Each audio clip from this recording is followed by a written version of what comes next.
Hello everyone. Irrigation and water resources engineering में आज हम एक नया यूनिट शुरू करेंगे और उसमें हम बात करेंगे सेडिमेंट ट्रांसपोर्ट की सबसे पहले। Okay, so this is the third unit that will B beginning. उसके पहले हम जो लास्ट क्लास में डिस्कशन कर रहे थे कैनाल अलाइनमेंट के जनरल कंसिडरेशन में, उसमें जो लास्ट पॉइंट था that was this: acute curve should B minimum. Okay, तो जो कैनाल है, कैनाल के अलाइनमेंट की जब हम बात कर रहे हैं तो कर्व्स उसमें कम होने चाहिए। क्यों कम होने चाहिए, अब हम चलिए उसके बारे में बात करते हैं। Late us talk about the curves first. Curve should not be provided along the length of the canal except where necessary. Okay, तो जहाँ तक पॉसिबल है अवॉइड करिए। Okay, so that because of the few problems, introduction of a curve in a channel disturbs the regime of the channel. तो जो उसका flow है, जो उसकी फ्लो कंडीशंस है, फ्लो प्रॉपर्टीज़ हैं, वो डिस्टर्ब हो जाती हैं। तो इसके जब भी रिजीम डिस्टर्ब होगा तो रिजीम डिस्टर्ब होने की वजह से दो प्रॉब्लम्स जो अकर करती हैं वो अकर होती हैं: silting and of the scouring. Silting and the scouring. तो यदि लाइन कैनाल है तब तो कोई दिक्कत नहीं है इसमें, लाइन कैनाल में तो चल जाएगा। But the other thing about this is the unlined canal. Okay, तो यहाँ पे यदि हम बात करें, concave side is always under erosion, okay, and convex side has tendency of silting. आप यहाँ पे समझिएगा इस चीज़ को, when the water is flowing like this, okay, और होता क्या है, whenever the water is flowing, okay, तो जब ये यहाँ पे है, ओके, अगर मैं इस पॉइंट की बात करूँ, जब ये यहाँ पे है, तो यहाँ से जब ये यहाँ पे आ रहा होगा ना, तो due to the momentum, due to the resultant, ये यहाँ पे ज़्यादा जाना चाहेगा। बट इसका रास्ता किधर है? It is slightly downwards. Okay, इसका रास्ता इधर की तरफ है, तब क्या होगा, इसको टर्न करना पड़ रहा है। तो जो आउटर वेलोसिटी है ना, जो आउटर साइड है ना, यहाँ पे ड्यू टू द मोमेंटम ये तो यहाँ मूव करना चाह रहा है, बट इसको मूव यहाँ करना पड़ रहा है, तो यहाँ पे वेलोसिटी बढ़ जाती है। So there is a increase velocity, और जब वेलोसिटी बढ़ेगी तो वहाँ पे इरोजन कॉज होगा। तो that is the first point. अच्छा, जब इधर पानी की वेलोसिटी बढ़ रही है तो इधर पे क्या हो रहा है, जो जो मूविंग वाटर जो पॉइंट्स हैं, that water points will be what, they will be having a reduced velocity here, because ज़्यादातर वाटर क्या हो रहा है, इधर की तरफ मूव कर रहा है।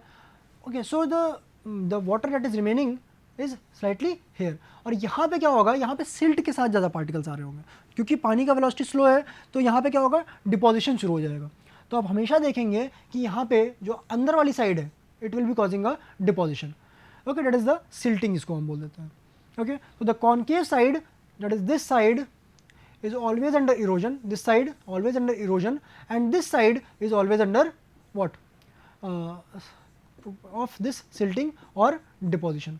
ठीक है, तो ये दो पॉइंट यहाँ पे आपको देखने को मिलेंगे, और जहाँ जहाँ पे कर्व होंगे वहाँ वहाँ पे आपको नेचुरली ये चीज़ देखने को मिलेगी। और यही चीज़ हम रिवर ट्रेनिंग बात करेंगे ना, तो वहाँ पे भी आप देखेंगे कि रिवर ट्रेनिंग में भी ऐसे ही कर्व्स होते हैं, मियांडरिंग जो होती है रिवर की, वहाँ पे भी ऐसे ही आपको डिपोजिशन और स्काउरिंग देखने को मिलेगी। Now let us talk about the minimum radius which should be provided in case the curve is unavoidable. पहली बात तो ये कि कर्व आप अवॉइड करिए, अगर नहीं अवॉइड हो पाता है तो आपको मिनिमम रेडियस तो कुछ ना कुछ प्रोवाइड करना ही पड़ेगा।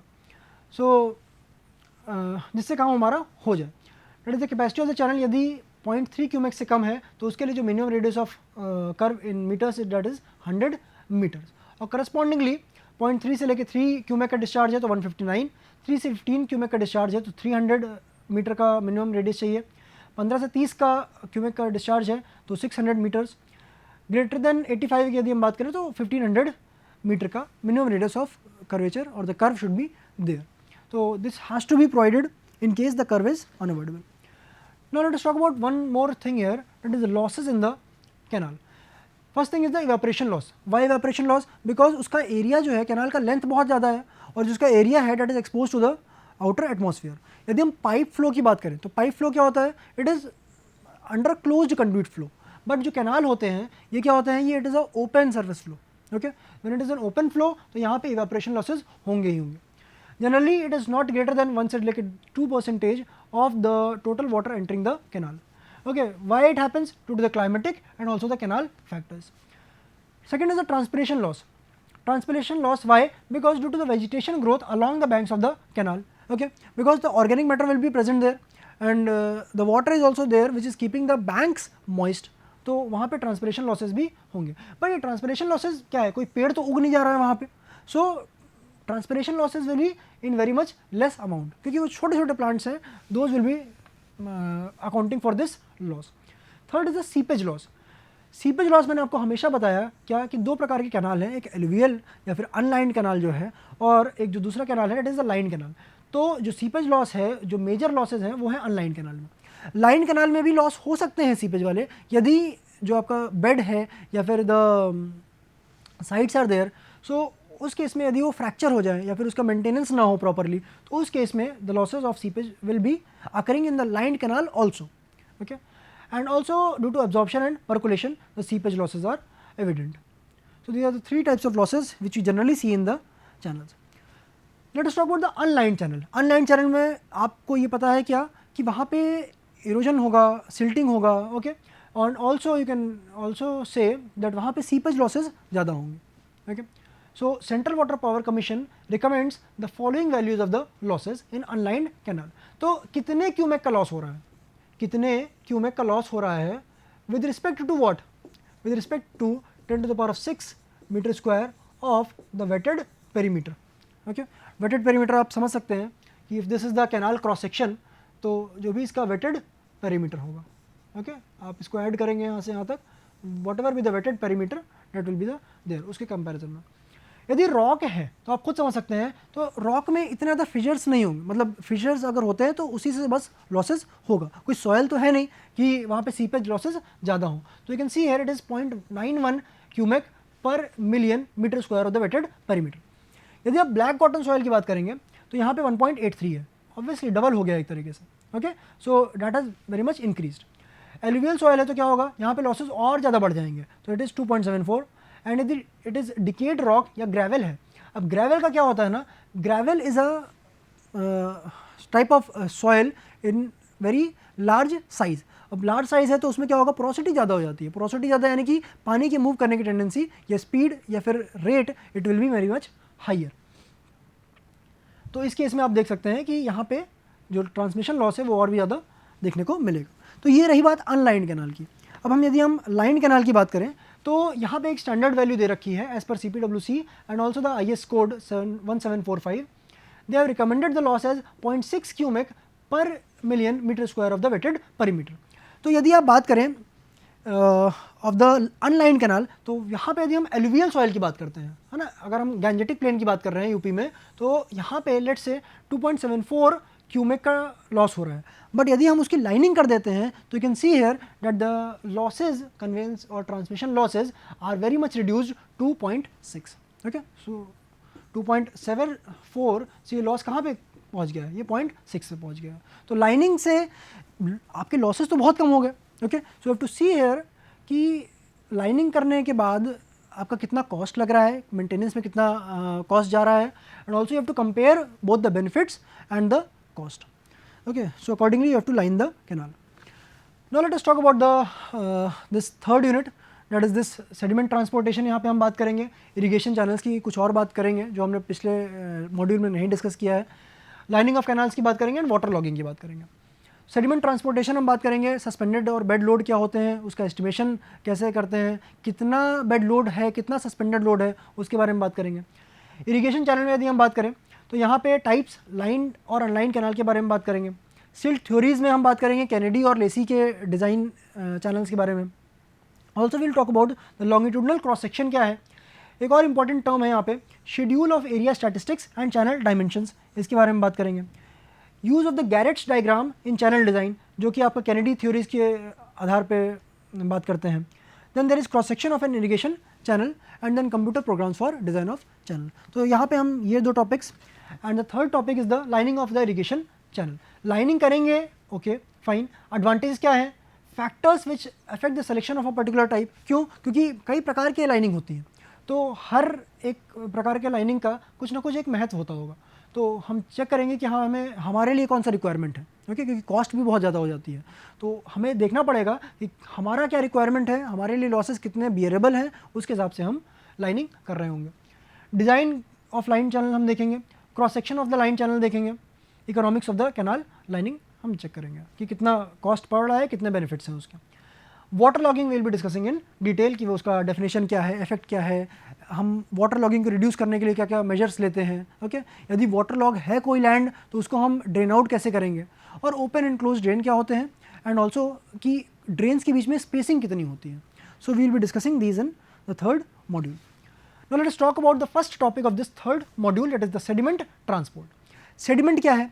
Sediment कुछ चीज़ अगर आप बात करेंगे रिवर की या रिजर्वायर की, किसी भी चीज़ की, तो वहाँ पे क्या होगा, स्काउरिंग एक्शन के कारण जो भी बेड है, ओके, डैट उसके जो पार्टिकल्स हैं that will be coming in motion, उसी की हम बात करते हैं, तो वो होता है सेडिमेंट, ओके।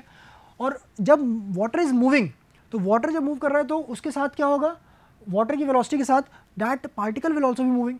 तो जब उस ट्रांसपोर्ट के बारे में बात करना चाह रहे हैं, that is the sediment transport. अब एक एक करके चलिए हम डिस्कस करते हैं कि क्या होता है और उसके कितने टाइप्स हैं, बेड पे ऊपर क्या होगा, साइड्स पे क्या होगा। Let us now see one by one. Sediment transport refers to the movement of the sediments. Sediments कौन कौन से, silt, gravel, large boulder, basically इन्हीं की हम बात कर रहे होते हैं।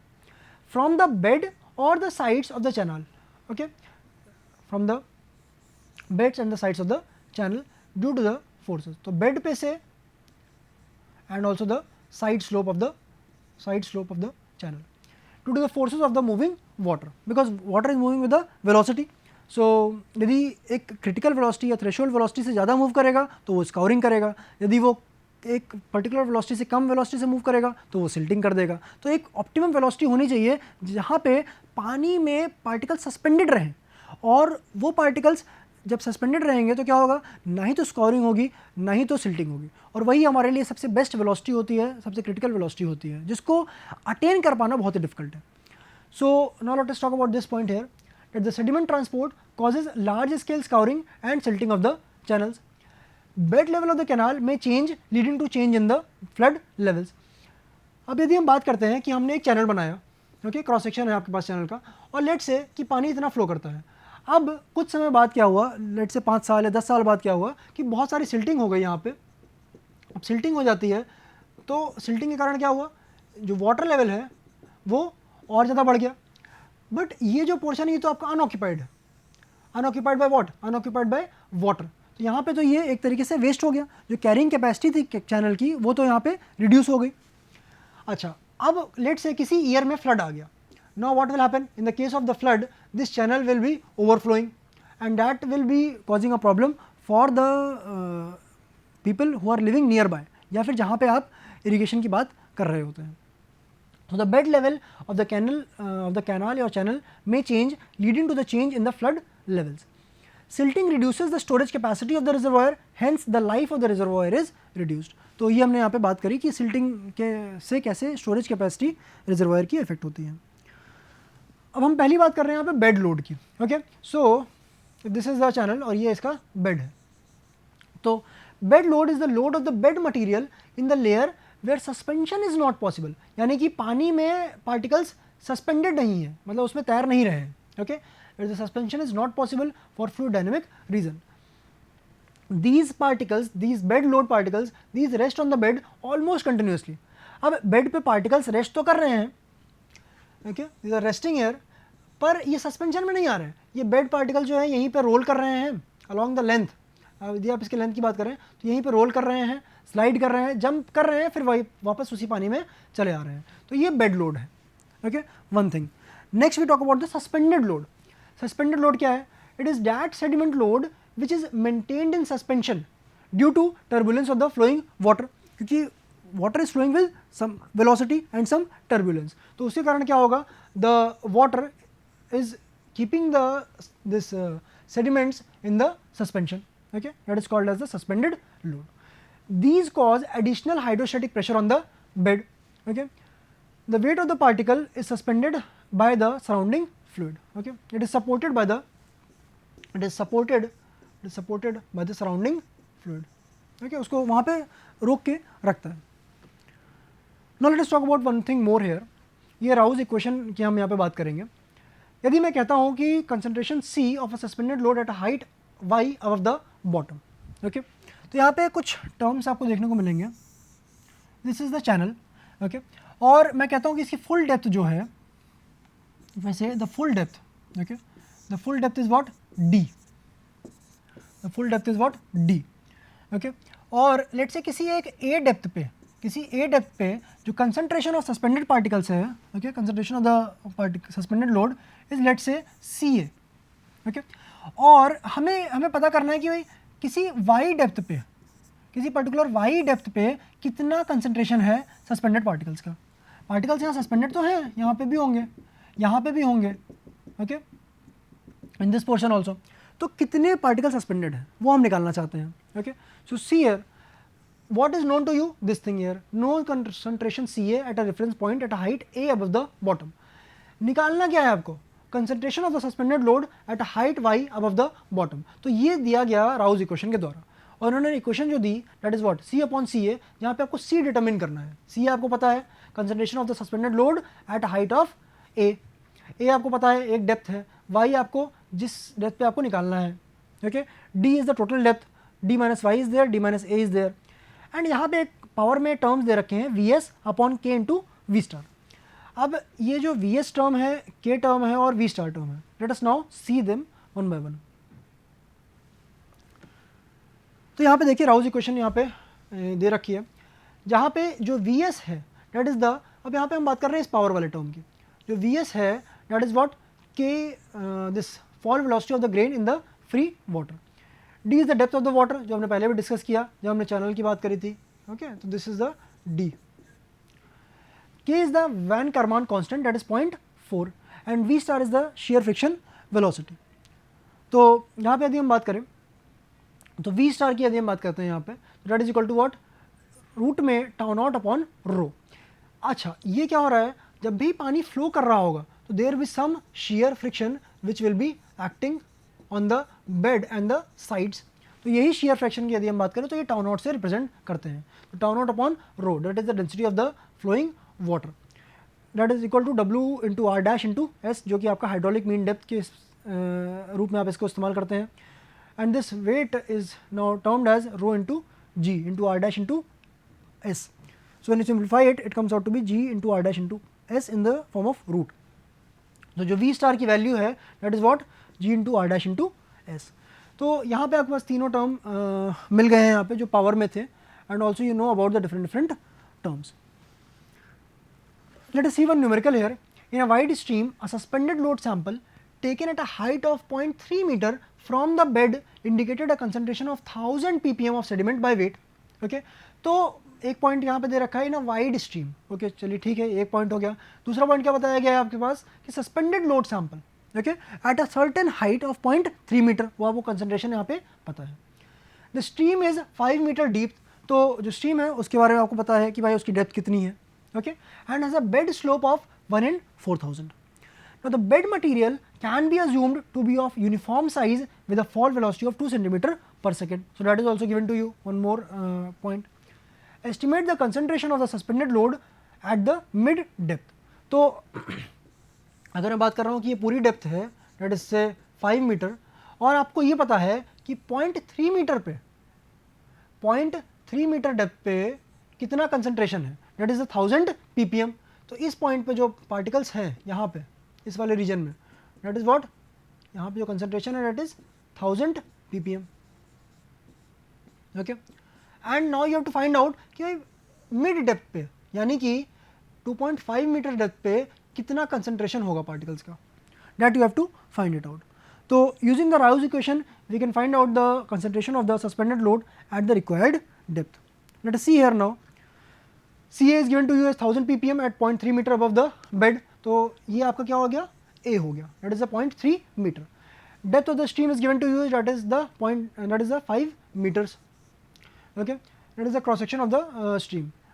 Then if I talk about this, C is equal to what, that you have to determine at where, at the mid depth, यानी कि y of 2.5 meter। Because it is a wide channel, so you can easily find out the hydraulic mean depth, and this hydraulic mean depth will be equal to what, 5 meters, okay। Vs is given to you as 2 centimeter per second, you can easily convert it, that is 0.02 meter per second। Slope जो है वो है 1 in 4000, okay, that is given to you। and V star you can find it out by this formula जो हमने अभी कुछ देर पहले derive किया था, that is root में GRS, okay। so you can find it out, and this value is coming out to be 0.1108। so when you apply this here, this in this equation here, okay, so आपको ये पता है कि जो van Corman constant है इसकी value 0.4 है, हमने पहले ही बात कर रखी थी इसके बारे में। ओके, वी एस आपने यहाँ पे पता है गिवन है क्वेश्चन में, वी स्टार आपको यहाँ पे निकालना था, तो V star you have already calculated in the previous slide and then you got this power value, तो ये वैल्यू आपकी 0.452 आती है। When you solve this, so this is what 288 ppm। तो आपको ये समझना चाहिए क्या कि let's say if this is the entire depth of the stream, है ना, तो इस डेप्थ में किसी 0.3 मीटर की डेप्थ पे, किसी 0.3 मीटर की डेप्थ पे जो कंसंट्रेशन था वो कितना था, यहाँ पे 1000 ppm था, 1000 ppm।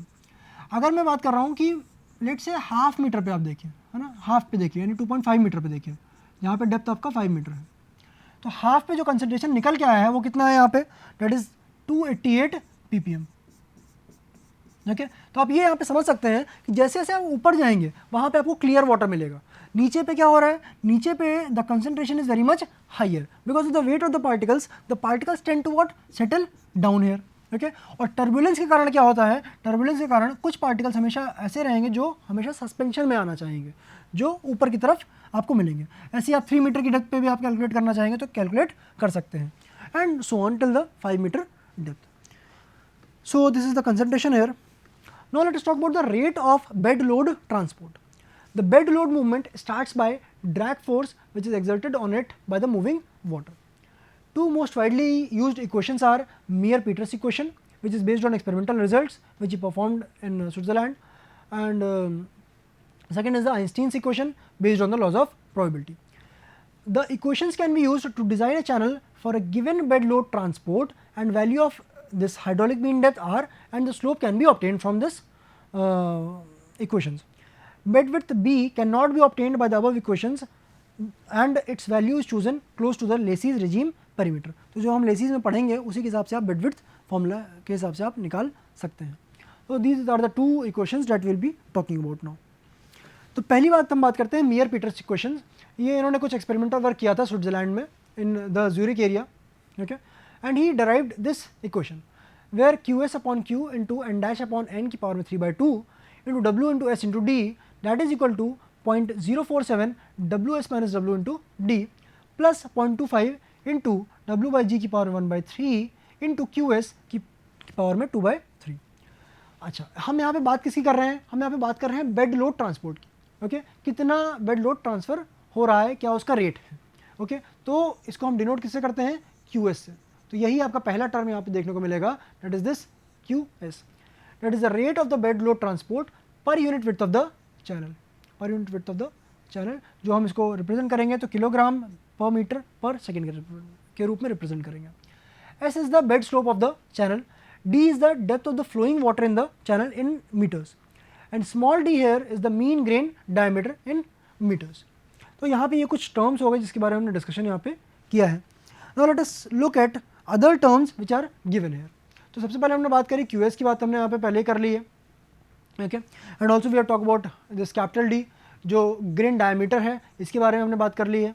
Okay, now let us talk about some other terms, that is QS। QS क्या है, actual discharge in the channel, कितना पानी फ्लो कर रहा है उस चैनल में, किस रेट से पानी फ्लो कर रहा है उस चैनल में। Okay, and this Q is the discharge in the channel if sides were frictionless. Okay, actual में तो ऐसा नहीं रहा होगा, बट हम अज्यूम करते हैं कि अगर फ्रिक्शनलेस रहती है अगर ये चैनल, तो उस समय कितना डिस्चार्ज हो रहा होता। तो ratio QS by Q takes into account the side friction. For frictionless side QS by Q is equal to 1। Okay, ये n डैश और n की यदि हम बात करें, जो आपको यहाँ पे देखने को मिल रहा है, this one here n dash and n, तो ये n क्या है, आपका मैनिंग्स कोफिशिएंट है। अब n डैश क्या है, प्लेन बेड के लिए मैनिंग कोफिशिएंट है, और ये जो आपका n है that is for the rippled bed, जहाँ पे बहुत ज़्यादा movement is there of the load. And then we talk about this WS, and जब WS की बात करें that is the specific weight of the sediment particles, और हम simply W की बात करें तो it is the specific weight of the water that is moving in the channel. तो ये कुछ terms हुए जब हमने बात करी यहाँ पे about this Meyer-Peters equation, जहाँ पे हमने QS और Q की बात करी, यहाँ Manning coefficient की बात करी, this specific weight of water की बात करी, this S के बारे में बात करी हमने। Okay, D what is the depth in the channel. Okay, then small d that is the grain diameter क्या है उसके ऊपर भी डिपेंड करता है ये। Okay, and this is the QS जिसके बारे में हम बात कर रहे हैं यहाँ पे in this entire topic. So if you talk about this value of n dash and n, they can be found out from the Strickler's formula, and this is given as n dash is equal to ks की power में 1/6 upon 24. Similarly, ये तो आपका plane bed के लिए हो गया, okay, for the plane bed. यदि हम बात करें रिपल्ड बेड की, तो रिपल्ड बेड के लिए क्या हो जाएगा, रिपल्ड बेड के लिए this n will be there, this Manning coefficient will be there. Okay, this ks is the effective grain diameter or D50 का size, okay, that is there, and small k here it represents the roughness of the rippled bed, representative size of the roughness of the rippled bed. So you can find out the n dash and n by this formula. Shear stress की बात करें तो dot is given by tau, that is equal to W into R into S.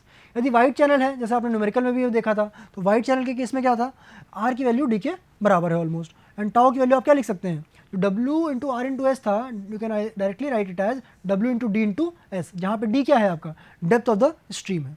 यदि हम बात करें एक और चीज़ की, that is a bed share, bed पे कितना शेयर फोर्स लग रहा होगा, so that is given by QS upon Q into W into D into S. तो ये आपका बेड शेयर हो जाएगा. Okay, so you can see here कि यदि हम इस टर्म को यहाँ पे देखें तो QS upon Q into W into S into D, तो ये जो टर्म है ये दोनों क्या रिप्रेजेंट कर रहे हैं, ये दोनों आपस में रिप्रेजेंट कर रहे हैं बेड शेयर को. Okay, so you are taking into account in this formula the bed shear also. Critical stress की यदि हम बात करें तो that is equal to what 0.047 into WS minus W into D. तो that is the this portion here, okay, this portion here, that is the tau S. Sorry, tau C, not tau S, this is the critical shear stress. तो इस तरीके से आप देख सकते हैं कि हमने एक इक्वेशन पूरी देखी, फिर हमने उसको डिवाइड किया अलग अलग चीज़ों में, कितना बेड पे कितना शेयर लग रहा है, कितना क्रिटिकल शेयर है, that is also being discussed there. So substituting the values in this equation we get this QS is equal to 47450 tau B into n dash by n की power में 3/2 minus tau C की power में 3/2 in kilo newton per metre per hour, and QS is equal to 4700 into this tau B into n dash by n की power में 3/2 minus tau C की power में 3/2 in kilogram पर metre per our. तो आप देख सकते हैं कि जो स्टार्टिंग वाली वैल्यूज है ना, जो इनिशियल कॉन्स्टेंट्स हैं, this is only different just because of the change in units. So in the next class we will be discussing the numerical of this particular topic. So for today it's over. Thank you for today.